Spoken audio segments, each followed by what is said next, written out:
Chers amis internet, na pesi nombo tebisika bozali boza bongo en direct ya Fairmont HD ya Dembo Mosa Wandefu Azalara moko na Paris.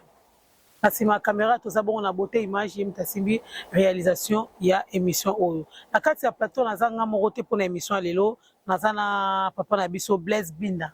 Pour découvrir ceux qui azara évangéliste, azara pasteur, diacre, pour découvrir parce que toyoka e kaka na nzembo na collaboration ayena emekano.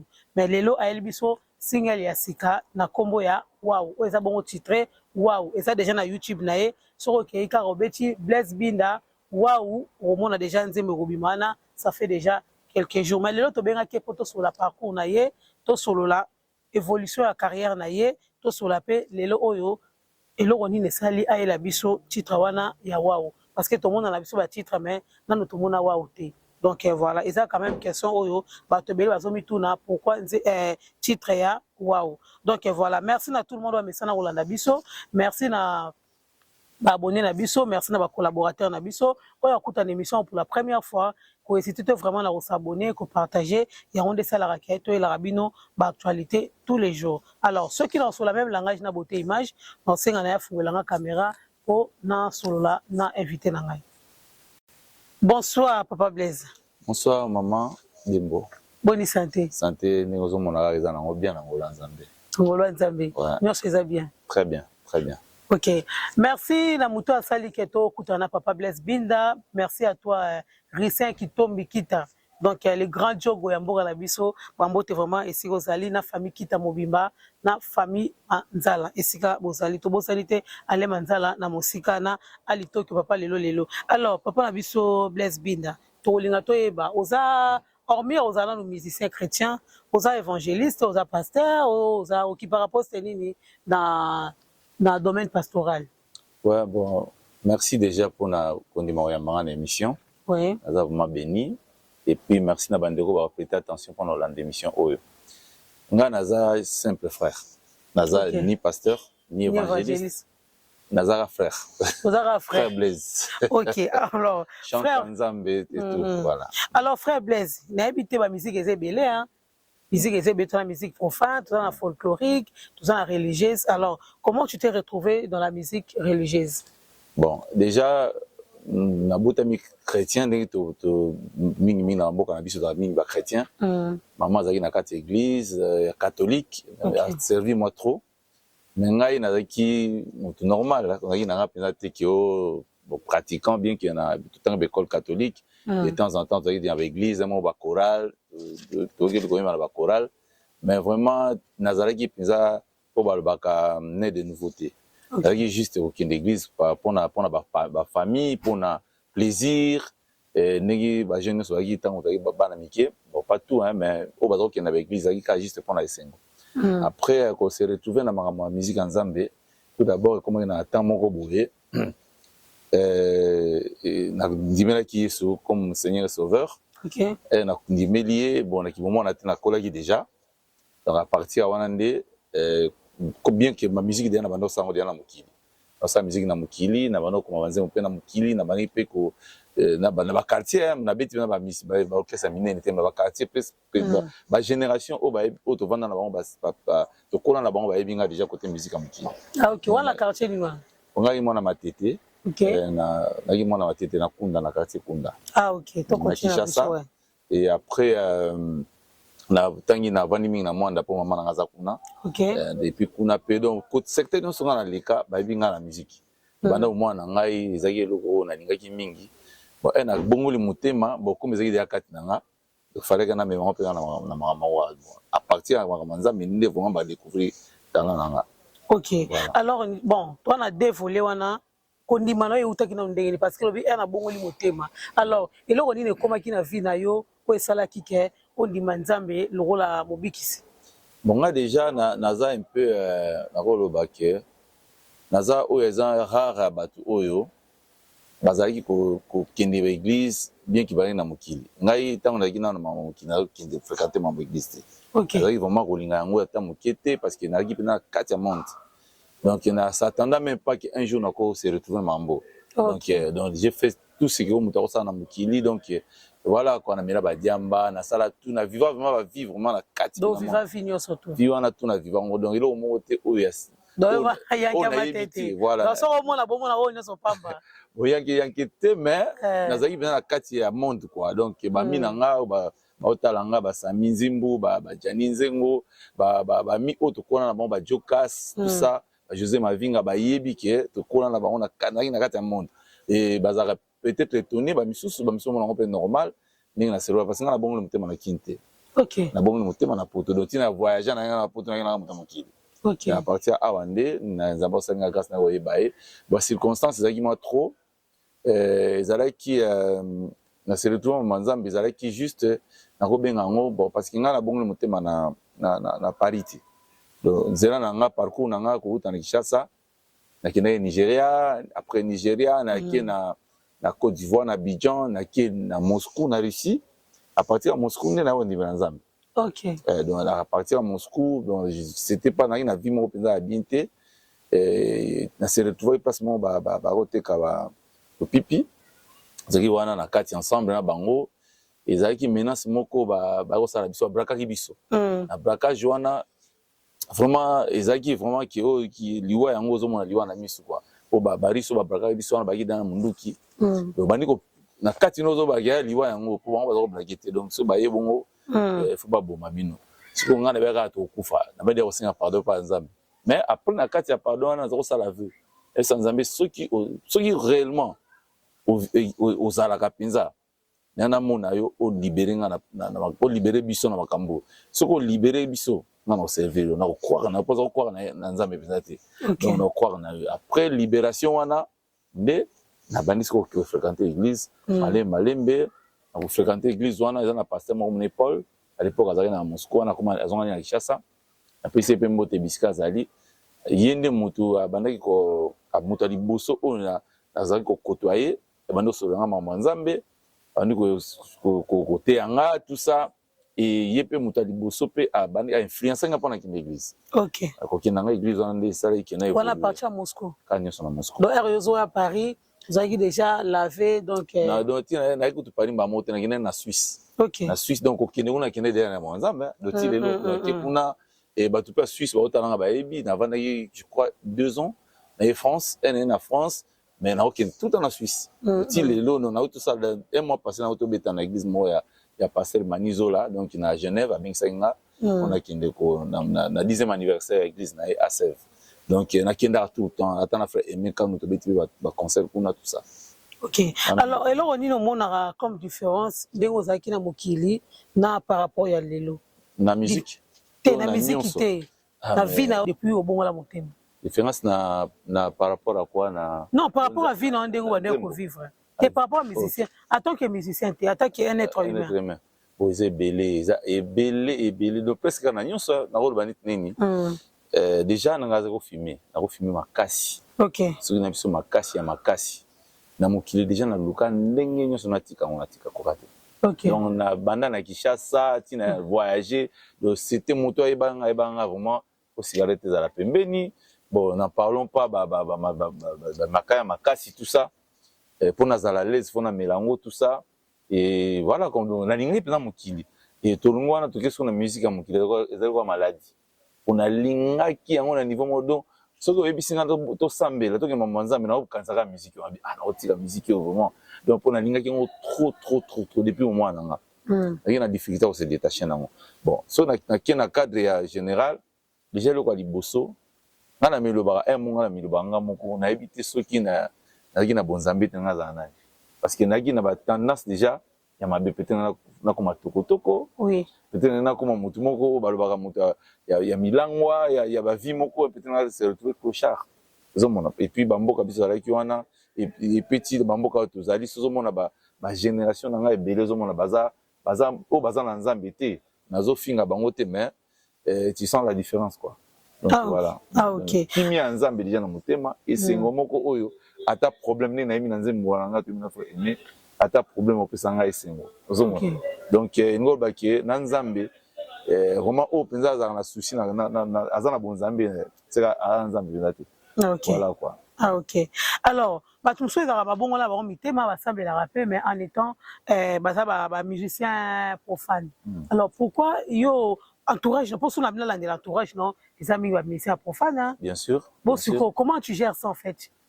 Bon, les deux côtés, voilà. Bon, parce que tu peux accompagner, on peut rappeler un musicien profane. On appelle les alara individuels. Zambé benga moution sauté, tant moko et puis Zambé. Donc, on a tant naïe, na appel naïe. Naïe, personnellement, na condamnera moututé, et puis na tchaka moutou pression te, ni don sous, ah, t'es au salaire ma bêtise. Parce que naïe, na vivre à un nazaki na elle nga zako vivre ba moment où ezali ki nako vivre na vie na nga mama mukili owe ote yanga te na oka nga yote ata sopeni nga maloba ndenge nini elle comment tango na nga na yaki et nga na kondana mutu te. OK, voilà quoi. Donc oh bazo vivre vie wana ceux qui eza volonté nzambe akobenga bango na tango na bango ceux qui nzambe bengio ezalaka toujours automatique ezalaka au forcer te zoma misu ba forçaka ni lobi azo forçango azo forcer senti azo forcer nae mais o nzambe zaka naturel so ka bengi yo au mona kutu yo mo funa force nyo so makamona si comment kenda mo voilà quoi. Alors oya poto la musique to oya poto ka courage ka ndezala ti courage kutu tenga histoire nga poto ezala ki même pas na makanisi ken jour bon déjà ko na ko voyager pour na longa chasse bandaka ba démarche bandaka kala. Donc, on a raté un voyage, donc depuis 91, donc 91, grand frère n'a poto, Jean Olissi qu'on a PCMBO Tebisika Zali, na Aminae, Onos Libambe, on est depuis 92. Ok.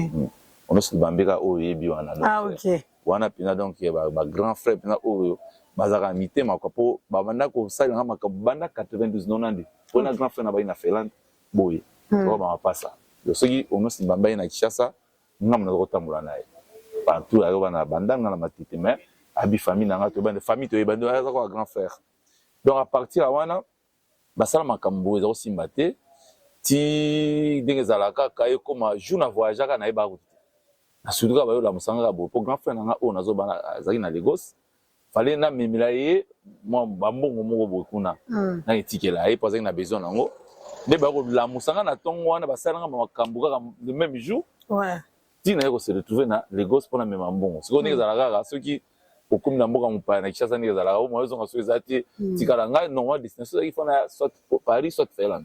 Les deux côtés mais et tomber na comme on a komi kuna na tikali wana yepe ase makamne azongi poto. L'état salanga makambo ezoko umela na ki Abidjan. Na ki na Abidjan à partir Abidjan de baka basala makambo. Ce qu'on conférence à transit na Lagos et na Russie. Na France, na avion ba russe Aeroflot. Donc le temps na kita siko na sa na transit on vient mikana na vision de basala. Ba russe ba très sévère, ba comprendre mukande za ki yangati. De ba okanga wana na tikali siko na Russie. Tika na Russie et la vandi wana ti une année 2 ans on peut Russie à l'époque ils avaient le roi les lots n'habitaient les lots qui comment facile mais c'était pas facile pour nos bima. On a souvent bandera sur ça makambo kuruka batio tout ça une fois na kangama qui na za pe na cadre témoignage une fois na kangama qui pe na ngana bima na frontière Ukraine bakanginga entre Bélarussie na Ukraine bakanginga wana na tikala ki wana sur une semaine na bakanginga tinga pe na prison ba yo libérer nga na zone sur la Russie ne ko zonga na période wana na ko na nimera ki nzambe déjà mais ça déjà ba début. À partir de là, on a siko, on a na côté qui na manzambe. Au côté Mozindo. Voilà, Mozindo ti na bandi pe osala manzembo na kuna. Voilà, quand on a bimate na cadre ya ko luka na ndingi zalaki na ki se retrouver kuna mezaki na cadre moko on a exceptionnel quoi. Donc ozo réfléchir que ba mimio mala moko ki. OK. Si qu'on a parcours dans les lots hormis collaboration on a émis kanu. On sala combien de nzembo? On a ça banzembo belé. Parce que nga tout d'abord on a parlé. Na ko mutakoma na banzembo. OK. Donc na banzembo wana ya nzambe. Na mukilipe na koma banzembo na beta pe baba wera ba musicien belé. OK. Bah oui pour entourage na nga entouré kana musicien wana ba masa nga o ba jani ba nani tout ça. Na ti dioboni. Bon banzembo na ngana o bango tu. Ça sert à rien. Ya mais photo ye barrage, photo ye ba. Na ko biso na coulisse mais pas na télévision. frère na vrai frère Blaise ba journaliste belo bazaka curieux koyeba yango eza likambo ya curiosité te mais ça que bato bayeba que évolution na wana okoma jembo boye en fait nakoki koloba yango te pourquoi déjà ba raison nanga eza nini ozwa déjà bon osina contrat nazo bango yango na expliquer ba raison nanga eza nini ngoloba yango te bandingo bandeko o bamema banzembo nanga pa ya ba musicien bango bayebi na bango bango nazoloba mais nga nazaki sona kishasa te nga nazo expliquer te bango bamemi banzembo nanga wana nakoloba nini nga bamemi banzembo nanga à l'époque nga nazaki sona kinte nga bimaki kala ka bimaki na kishasa na 95 orchestre ngo ezalaki nini kasi bawengi bawodi asomba bayemba banzembo nanga badilu ayemba banzembo nanga nani so bayemba banzembo papa wemba nayoka banzembo onga nayoka après nga comme nayoka asu musique ya mokili onga mo nayoka na matoyi nanga yango nazo réclamer pété le monte yanza me kuna réclamer te mo mokili na réclamer te na bio qu'est-ce o banda déjà obeta ba musique na bango ezaki nga na beta musique na bango te ya quartier kasi ya quartier na beta penza trop na quartier te na sens nini na puisque expliquer pourquoi na beta quartier orchestre nga na beta na quartier moko ezaki na matete na quartier baboma comme on a dit vivre stade ba na te wana beta kana ba mais ba musicien ba beta kuna ba de Paul ga ba guitariste ayso ba bazamo trop ba beta pa waze quoi ora matete Dudu cheke bango tu wana donc kiri wana nyoso ba ouais na comprendre ba na secteur nanga bango nde ba koyebi nga bazomona nga bazo reconnaître nga to yebi bana bomwana asala ba musique wana bazamo ebele ba na poto mais ngai sikoyo na beta kana orchestre na parce que na idée à l'époque na moi timide ko beta libosa batu koyemba yo mtana mela bangi là timide mais ko bena bangi no ba te faut te mal libosa batu ah bon yo c'est hotel libosa batu eza pe yeloko mususu mutu mususu pe kozala amelaka no mais aza calme afima melaka penza no amoni penza boye alobaka pe te ameli no aza na face moko ya bato balobaka te mameli yango ah ok bamikonzi vele bamela yango te mokonzi mpenza amela no ezaka mpona bavoyu te eza basalonga mpona bavoyu te bamikonzi bamelaka noir mais sikoyo bango bazomela noir na cadre mosusu mpona elongola mpe bafrusse nazoloba elongola bango epesa bango bamotivation maka mosusu voilà donc ngai nayaki mpena déléquant mpe te ah ok dango bato belo esanga bango qui fair play jeunesse naki na posa nango ah ok mune ezaka omeka na bamasanga to bayipesa lolenge wana sikoyo omeki mpe ekoti na makila parce que ekota na makila posa nango moya sikoyo oza oblige omela yango nayaki mpena déléquant te nasaka mpena mobulumbulu mingi te ya mwana nga à part kaka baloyenge ndenge tozotaka bajeune okota babar oke baconcert bafille tout ça donc mwanga banganda komela tout ça mais loyenge nete babitumba kofinga bato nayebi mpena moto ya biloko wana te ah ok alors betela biso nanu collaboration na yo na Aimé Kano ezalaki ndenge nini bon collaboration na frère Aimé ezalaki bakoteka nzembo bon nakoteka nzembo comme tel te mais nakoloba ye ayaki azalaki na besoin banzembo ok frère Aimé azalaki na besoin banzembo azwaki contact na ngai na sere na ngai moko bona kosalue mpenza na Suisse Ruth Cabot donc Jessica sere na ngai wana nde motu nakomela nzembo ayembaka nzembo na ngai na concert moko frère Aimé aza kobeta na nsima wana frère Aimé ayoki nzembo wana sepeli nango abi me nzembo oyo bino tokoma yango te sere bitenga te nakoma moto akoma frère Blaise aka na Paris apesi ye numero na ngai asenga numero apesi numero nde abengi nga mpona yango te frère Blaise na besoin ya nayoki nzembo moko na Suisse namoni yango eza bien makasi soki yo mpenza moto okoma yango oseke oza vraiment parole okoma patient parce que niveau wana eza makolo ngabi bopo eza nga mpenza mona okoma yango nde a partir wana ayebisinga bon soki yo moto okoma yango naza na besoin quelques titres mpona naposa na changer mwa mokie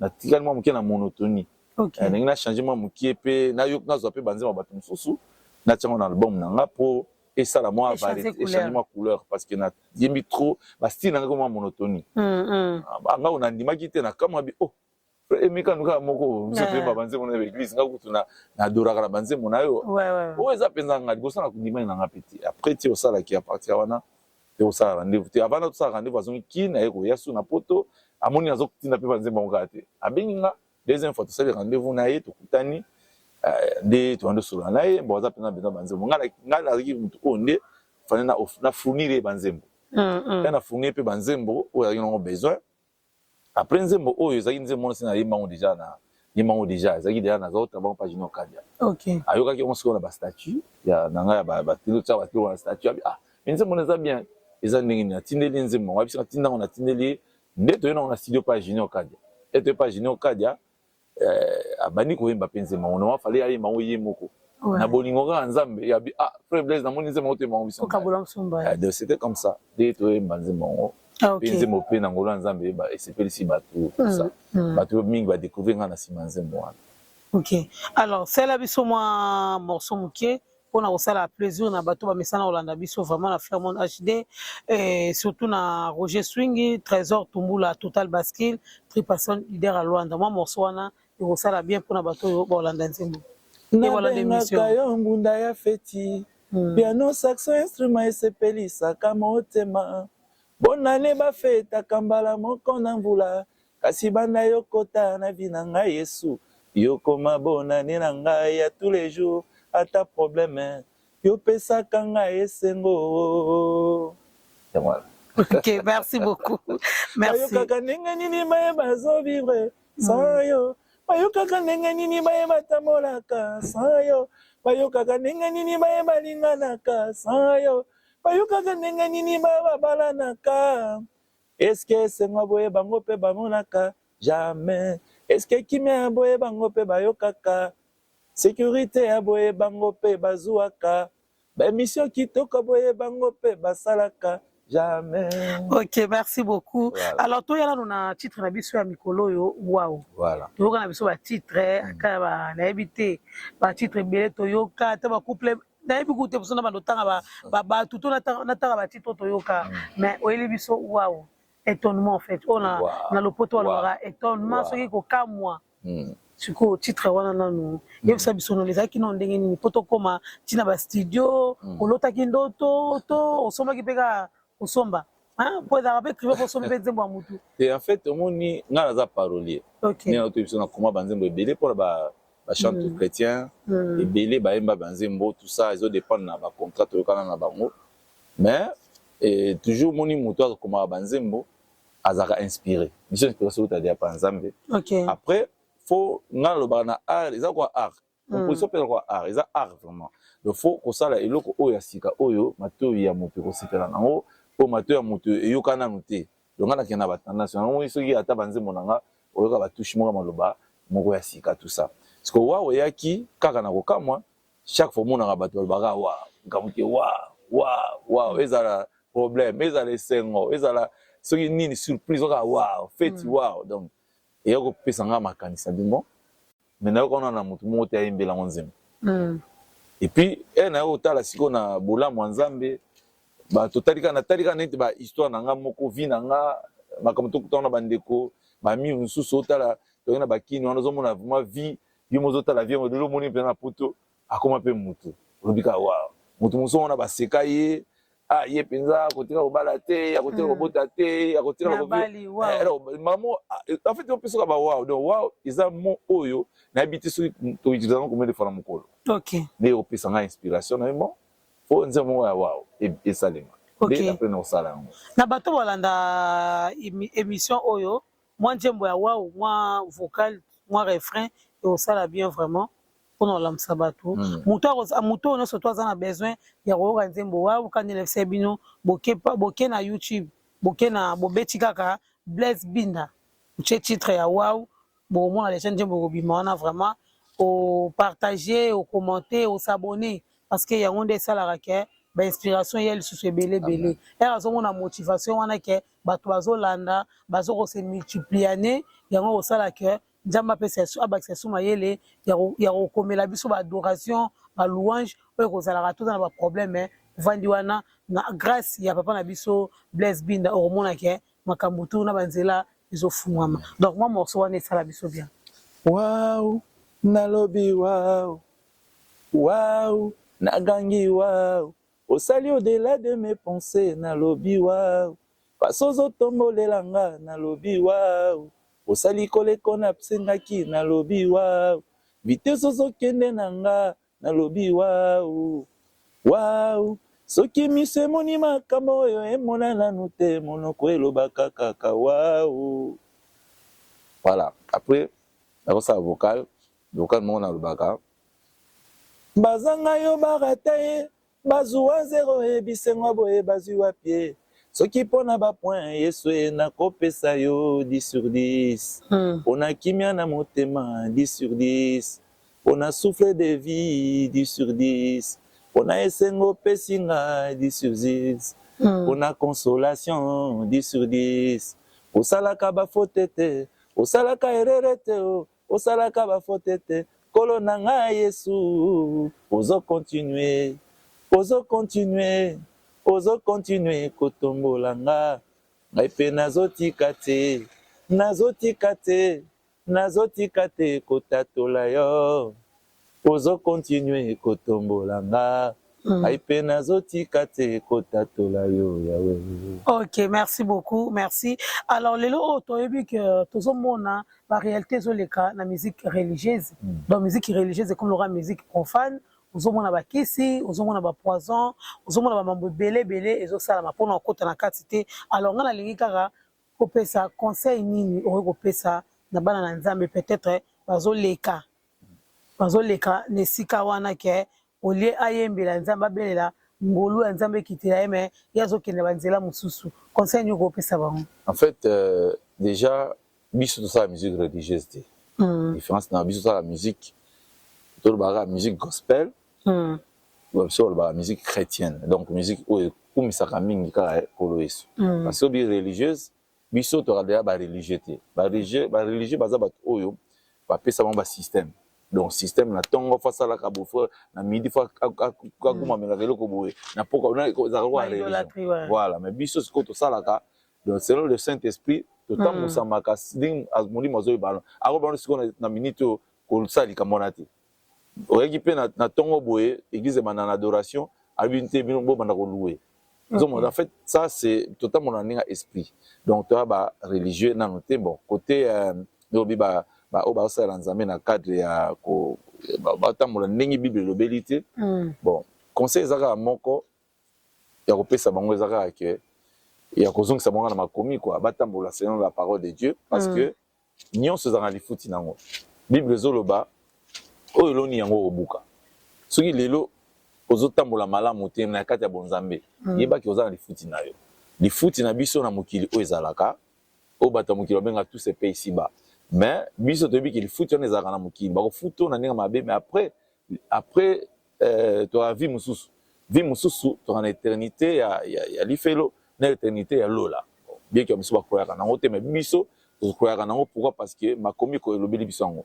Donc tolanda o bible lobi biso, donc ceux qui otamboli no malamu ozo sala nzambe ndenga simo parce que la bible zolo ba kena tango suka bato beli bako yebenga nkolo abana bibinoti. OK ozo mona donc ngolo ba ke tango zo tambola bien yo moko zolo na makambo ya bien oyo ko buka lobi, donc auto sala ka lelo yango to kozo to futa biso lobi. Donc donde ko zo tambola bien te yo ndeko ozo boma bato na ba poison yo ndeko oyo ozo comme si comment Yesu commerce na yo, donc yeba ke lelo o nazo interpeller yo vie mususu koya et puis récompense na aka na mokili oyo okofuta yango, donc tambola malamu comme ça ozo récompense bien.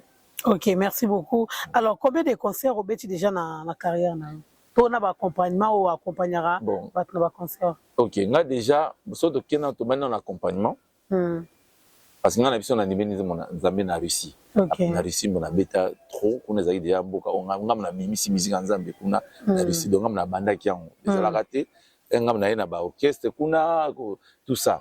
Après na Suisse mboka na ba na bimi na Moscou na Suisse na zwaka grâce on a zwaka ngwa liboso nga na communauté lelo na Russie na Suisse, donc dimanche na ki église na comment vendredi dimanche na ki église groupe oyo ya église wana ba présenter nga na ki musicien na se présenter ki quoi na mi présenter ki na binga na imba pe ba intégrer na groupe lundi répétition na yokuta bango bazo préparer oya papa Carlito frère Carlito donc wana sali album na oyo boko tuna na succès mbala liboso siko ko beta na Suisse. C'est que vraiment extraordinaire on a zoki grâce on a koma groupe on a yemba bazo yemba papa Carlito et ko sala que nga mutu nazaki ko remplacer na ba répétition ba voix oya ko yemba to sa répétition nga nazo sala ba voix na pona pour préparer concert wana et ayi ko yape donc premier concert na nga na beta na Suisse yango na ezaki ya munene na beti après wana et oya frère Thomas Lokofi donc da yamba bango ni soka na Suisse frère Thomas le Kofé, frère Mouta, ba cœur donc accompagnement de conseil mo zo beta matin na Suisse abonné nga zanga accompagner. Yozanga. Là toujours on après na France, accompagner ba frère Mouta, accompagner frère Thomas le Kofé et puis eloko siko zalaki nde na kati ya église. Ah OK. Nga bato die banga mingi te pona vanda mingi na kati ya église, na pas passer Francis Lola. Ah OK. Donc comme on a commis orchestre dans l'église abana matete quoi. Voilà, pas qui vient en fait vient na ngai grand frère na ngai. Le grand frère penzabi famille nanga, na pele famille na ye. Ba leki ne ba camarade nanga. Ba Papi Lola, ba Doucouré, ba mi nanga to ebani bana na Kinshasa. Ba Doucouré azaki même ko bazaki ba fadra bani ba membre ya groupe orchestre quartier on ngazo beta na batendi. Doucouré azaki wana. Na ba Chics à vingtaine, tout ça azaki ba orchestre ya biso ya côté ba pasteur Francis Lola. Donc ba équipe la grand frère on a azalokola teza camarade penza il y a grand frère nangai o ya bengisa na puta. Ah OK. Donc voilà donc nazaki pa naye à partir naye ndé na bani ko former ba groupe louange bien na puta. Et délai le côté de l'église penza ezako te tembete ba te bele bien ba otanga ba bien. Ah OK. Alors lelo oyo entre église na musique, est-ce que vous avez un projet moko kende to moment nao chantre de l'Éternel moko après c'est comment? Ah oui. Oui, déjà place dans comme pasteur, déjà trop parce que mon inga na terre na sala news. OK. On a ouvert l'église ngai na ko bon mutu 98. Donc on a besoin de cause à la pasteur Tony. Dans simananga na ngamonga na simananga ba onga na mema na bonzambe ba ko ba pasteur parce belé. Parce ba otala nga parce belé ba ko ba pasteur na nzela nanga. Ngam na mema ba na bonzambe na biso bango Yesu. Ba ko musala nini ba ko pe ba pasteur pona ko ba ki ngai na biso ki eloko on ezaka appel. Ngai, bien qu'il y a des prophéties, ils ont tout le temps, l'église, mon côté, on a na Evra, le bilan, il m'a dit que yo faut, comme pasteur, yo faut évangéliste, tout ça, m'a beaucoup, passer mon côté, bien que ça na bureau na e, ouais, il s'en qui frère Blaise, on a pris un appel. Yo, il faut vraiment, on a accompagné yo, na consécration, plutôt consacré yo, nous sommes au banda misala, on a accompagné yo, na début à misala na yo, il y a qui pastoral, tout ça. Mais si les lots franchement les a stand-by. Ah OK. Na été sûr na Suisse à Calaté na été un mois passé. Na été kuna papa moko a utilisé a moninga bisinga papa na matali singa ki ninga na mboko zo ki na mboko vandaka. Azo moni sanga ki ozo kamba église mo munene. Mais jusque là na biso ki na mutu nanga edeka na ote. Na we ba edeka ti donc na ne salinga te peut-être nga mona ignorant. Attends kiloko so ya charnel ya même pas de ata songena na zongo te do soki ye peut-être lobi na ko lobate ke na ko sala ngote mais soki ye gloire à Dieu soki nzamba pesinga conviction na banda na ko sala ngo parce que na yebi ki na sala déjà ngo na l'église ba mususu na mema ba kabo ebeli na kati église tout ça et kenda pe malamu mais pour l'instant na kanisa na te. Ah OK. Donc on a biso vraiment na suka ya émission na biso. Alors malobani no bombela ki biso ya journée à lelo. Programme ni noza nango o eza en couple mikolo to moni ba concert pesa kili bloga moi moi ozo mona ba concert na l'église, ba croisade, ba événement belé ezaka kota mokilité mais ça pe na bino moi mouvement ezali. Alors est-ce que yo za lelo moko eza en cours pour tozo zela pour na informer pe ba to Rolanda biso? En tout cas eloko liboso nanu na koloba eza ke pona ba projet na ngai ya liboso nanu na ko encourager nanu bino bandeko botalanga na yebi ke belé ba binga msope ba binga ite nzembo déjà amour de ma vie eza na kati ya YouTube merci bozo consommer on a elengi nyonso et merci déjà pour l'accueil nango boyambari yango bien et partout na ba fête na ba église tout le temps dans l'appel tout ça et ça l'a plaisir que nzamba sali grâce que nzembo na bosepe nango naza ce qu'on a wow et to ko bima bandeko bo consommer wow wana boyo kango yo kina te titre nango wow ezali na ndenge mama otoloba na YouTube nanga Blaise Binda officiel obetika wow Blaise Binda omona ko bima donc na pesi bino wow wana yango nde muto ko mema biso ce qu'on a ba concert et ko mema biso na makambo ebele mais à part wana ko bosa na te na titre moko za na tout ça na papa nga ikebali. OK. Ils ont un peu négligé pour la promotion mais trop zongi lango titre ngo monument. Monument yo ka des titres monument. Et ceux qui yo kinze mwana na ebi ke bato bela ça me prendre une négligence mwana.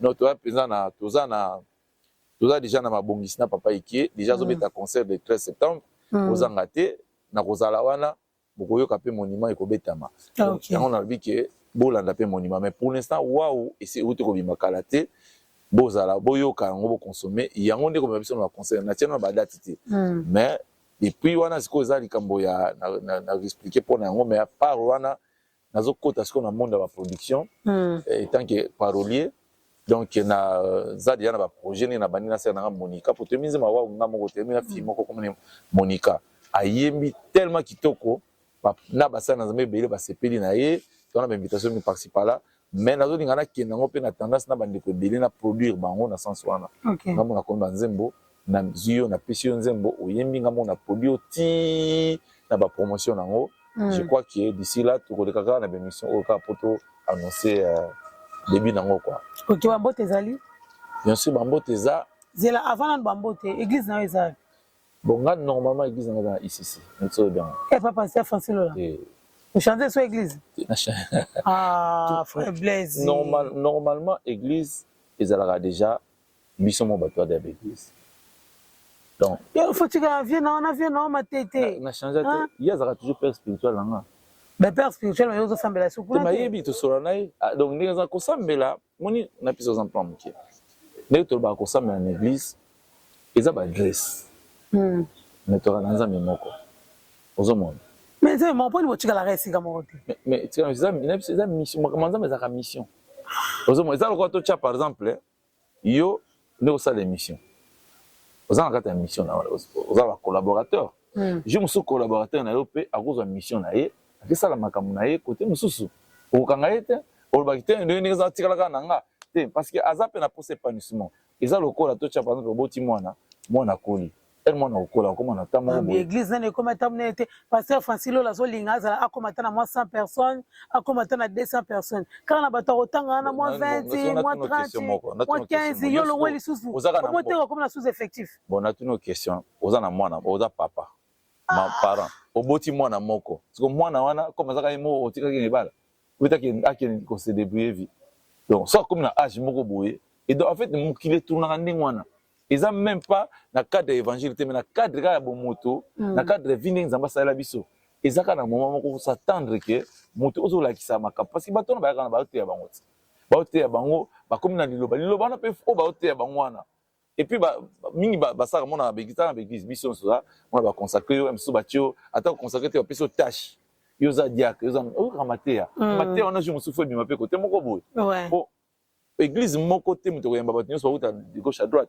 na kwa na yo pe bato mo baza kuna ba ozela pe liloba na peut-être baza makasa ko ya wana te et yo fongoli si côté na bango et permettre mon pe ba ya wana nga en tout cas il dérange ngai te pona ko comment nduma molimo ti non molimo azala te wana o bato balwa nduma molimo alors misa wengolongwa wana moni bato balwa nduma molimo tuna bango babuta bato bauta pe quelque part moto moko te aza en tant que pasteur avandaka na église o abongola motema ah OK rien et puis mingi azala sa na église na so moni église ngo pe abongola pe motema wana te auta muso église moko bo na Kinshasa akomi na poto a se retrouver na église mususu donc eza nango nduma molimo nga pona nga azalaka te tant que ozo servir nzambe moko o Yesu Kristo oza ndumba de ah OK alors bambote soki ezali Wimbote na pesi pa madame na ngai na bana na Silinda na bana nyonso na pesi manager na ngai na États-Unis Daniel Malungwila na mwasi na ye Alima pardon et puis na bande ko na ngai nyonso balinganga mingi ba pasteur nyonso mokino na otanga ba komona binote ami na ngai ona koloba ba kombo Asami Nzimbu ninga na koko mwaka na Allemagne José Mavinga Kasa Chidinda et puis sans oublier pasteur moko na ninga pe mingi aza na Londres comme on a bienvenue Pungi et puis ba onyo so basungaka na musala ya Nzambe donc Nzamba pambola bino na bosanité nani lolo mutima Pactol TV qui collabore na pe souvent le kola pambola yo et puis na ba nyo so basala na ye en tout cas boza ebele tellement mona tanga ba komola bino eza peza sauter va pambola bino pour sanité bande konanga mususu Cocotte et Sylvie et puis na bango nyonso nzamba pambola bino nyonso na Yolande kola pambola bino et puis sans oublier bienvenue Mbabu pasteur prophète Rifin et na prophète na pasteur Olivier ah OK Merci beaucoup, vraiment. Merci à toi, Beauté Image, pour la réalisation. Merci à tout le monde dans Roland d'émission Oyo. Alors, tout ça dans la journée Moko spéciale, le 13 septembre, juste merci. Donc, concert au papa Ikeba Aliasa Libiso, dans le théâtre du Blanc-Ménil. Droit d'entrée est à 20 € standard et VIP 30 €. Donc, voilà. Et ça, bon, on a 1,5 place de la Libération 95 ça, et 93 150 na Blanc-Ménil. Donc, attends, c'est au moment où Rosala wana affiché, na affiche ne toche la bino wana liboso, il y a écran na biso. Alors, deuxième information, dans nango awa, match retour, il y a presse diaspora. Au ya Paris, Torobeta match retour, na ba comédien na Belgique. Le 16 août awa, na 14 h. Donc, voilà, boya vraiment ébélé. Pour la Belgique, boya ébélé. Boya vraiment ébélé pour la soutenir, soit par comédien, soit presse à diaspora. Mais bien que a tellement ébélé pour l'Arabiso, mais présence nabino vraiment, Rosala très important. Surtout na bana bela. On a tout le monde vraiment, ça sera une occasion. Il y a Romon dans l'Abino parce que des fois au l'Arabiso, na bilili mais vous aurez un Romon na tazala randengeni na zala randengeni. To Rosala wana ébélé ba Patrick Masidi, ba Tedis ba Rosala wana. Ba David Mombele ba Rosala wana ba Marlène Kasanga ba Rosala wana ba to bolingaka na kati ya presse to bosana te l'homme du moment Beauté Image ya sila raté azalaka toujours au top. Donc Pamela dit à match à Rosala wana Da Silva policier de Paris à Rosala wana vraiment donc Prince Bakali obolukara mwana roi à Rosala wana toza ebele va pour na otanga ba kombote to kuta na wana na 14 h le 16 août à Wakaka. Adresse Beauté Image à la binoana et on a défilé donc pour santé et ça on les camouté quoi y a droit d'entrée non il y a les droit d'entrée et ça les camouté boya au soutenir biso moi ma beaucoup wana moi cri wana ba siffler wana et ça la bien moi motivation il y a match il y a tous les deux camps et au ça la biso bien vraiment merci beaucoup à tout le monde merci na baro ba Rolanda biso vraiment na kati ya Clermont HD merci na Nassine Zingule valable merci na Papi Malanda Motema Nathalie Malanda Tobosanité Abouni Dali, Tobosanité Serge Ekala, Junior Elala, ya Dinar Aloubo Ambote Sigozali, Elisabeth Mutobo, et pourquoi pas à Noëlla Minga, Gaboza Telme Belé Olandangaï, Nakati Flamand HD, Sokuta une émission, ko partager, ko commenter, ko s'abonner, Yangon de Salaraka, Nayel Subosan avec Kran Abino, Nayel Abino, actualité Yassika. Tokuta Libon pour l'embalassement, un grand merci à la prochaine, et la Bosanité Rissin Kita, Christian Kita qui tombe à Salike to kutalangana papa Blaise Binda pour la émission Oyo donc sponsor officiel il y a émission Oyo ezabongo Christian Kita le grand Jogo na peso ba moto pesi Zali et le rona libota na famille Manzala ba moto bisika bozali vraiment papa Blaise message Zali ouais ngai juste ko remercier Christian Kita kaka moni moto Oyo asali ete tozala lelo bozaye na bolingo na ye albaki te faut les capitaine émission par ser na ye de konaye Mama Dembo nazaka pe na posana leka mais yende mutasangisi biso donc on zamba pambola yo frère na Christian Kita na libota mobimba voilà bosante Eric na Jessica kola pambola bino merci beaucoup et à la prochaine.